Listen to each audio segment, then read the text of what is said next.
garay.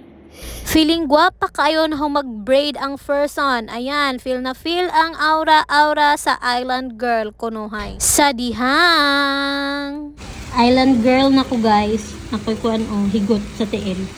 So kaganina guys, nag-island hopping me. Ang video is nasa Marky Tukop na page. Kung wala pa mo kakita, tanawan na ninyo guys. Dito nagkuan mi nag-snorkeling, nahangkay mga isda. Pero nang uli rami dayon guys, kay gisapot ko ni Marky si pananawa tong mga maanindot sa mata, mga dagko kayo. Charot. Actually gipang kapoy mi guys, pero nang laag gihapon mi kay sayang amo ang time diri sa Boracay. So karon ni ami diri nagbaklay-baklay sa ilahang station 1 sa Boracay, which is katong white sand na gid siya guys. Na siya daghan diri ang mga kananan, so mangita na pud mig makan-an diri. Actually guys, nice kaayo ang ilahang sand diri guys. Morning pino kayo ilang sand. Kay didto mangud sa amo ang gistayhan is dagko-dagko ang iyang sand didto, dili kay paras ka pino diri. Mas dako siya mabaktas-baktasan. Gipanggutom na mga person, so diri mi ni sulod na ngaon. And timing na nag-birthday dira sa mong katapad na lamisa. And na sila gamay presentation. So after naman na ngaon guys, nanguli ra pud mi. Matulog na ko guys. Sayang kayo tanggalon ang kaning braid. Yung maglisod po kong tanggal kung ako lang. Patanggal na to kay Port. Kay Marky.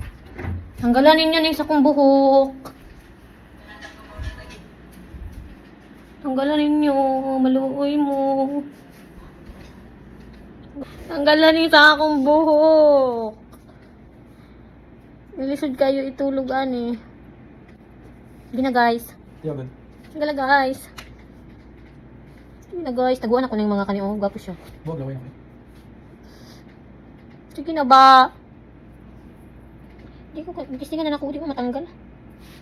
Sige na, babe. Mauna niyang resulta, guys. Na feeling gwapa ka ganina, lisod kay tanggalo. So, mauna, guys, no. Isa ra gyud in town ka adlaw. Kaganina ra in town ako na napuslan ng hair braid. Kay grabe, sakit. Kayo akong anit, guys. Muna ginaingon nga tiis ganda. Dili naman dyan tan ako tanggalon, guys. Yung anak na lang tan na ugmaahan tud sa muuli, me. Pero guys, grabe jud, sakit jud kaayo. Ana gani si Marky siyang sayang ra daw kog kwarta daw, 800 pa naman kaayo. Pero di na jud makayag antos guys, grabe mura jud ka nang bira-bira gani siya guys. Itistingan ako higda ka ganina, di jud makaya. And natanggalan naman pud jud siya duha ka linya dito sa pikas na side. Siguro dili kay siya hugot ang pagka rubber band ka ganina.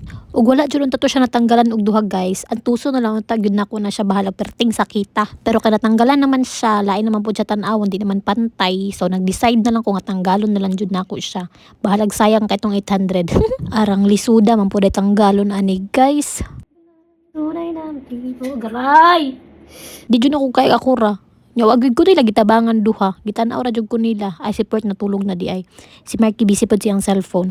Halata ba kay sa kong naong guys, gisapot na jud ko. As in, grabe gisapot na jud ko. Sakit man gyapon sa pag-braid ka ganina, pero masakit dai siya tanggalon guys. Maunang giingon nga pagsuya-suya pa, tanawa lagi, tagam. Ako rin nagbuhat og labad sa kong kaugalingon guys. Wala jud ay pagmahay nga nasa una na, gyud na sa ulahi guys. Kaya pag namoy gusto buhaton, huna-hunaa sa makadaghan guys. Aron wala mo'y mahayan.